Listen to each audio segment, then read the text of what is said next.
समोरच्या चिमुरड्याचा बळी घेणारा तो नरभक्षक बिबट्या अखेर जेरबंद. वन विभागाला मोठे यश. शिराळा तालुक्यातील बिऊर येथे 5 वर्षाच्या राजवीर हनुमंत पाटील या बालकाचा दुर्दैवी बळी घेणाऱ्या बिबट्याला पकडण्यात वन विभागाला यश आले आहे.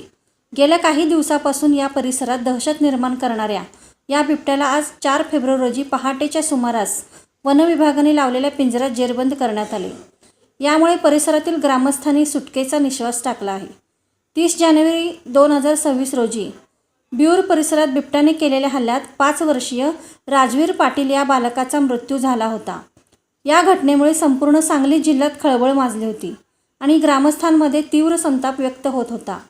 या घटनेची गांभीर्याने दखल घेत वन विभागाने तातडीने बिबट्याला जेरबंद करण्यासाठी मोहीम हाती घेतली होती. बिबट्याचा माग काढण्यासाठी वन विभागाने मोठी यंत्रणा राबवली होती.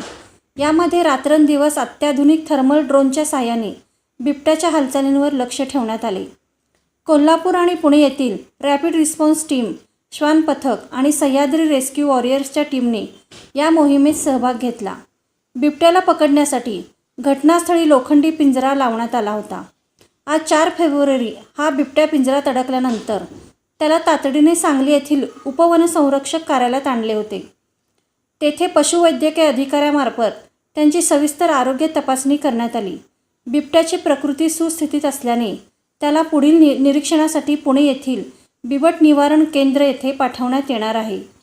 ही यशस्वी कारवाई मुख्य वनसंरक्षक श्री जी गुरुप्रसाद आणि उपवनसंरक्षक श्री सागर गवते सांगली यांच्या मार्गदर्शनाखाली पार पडली.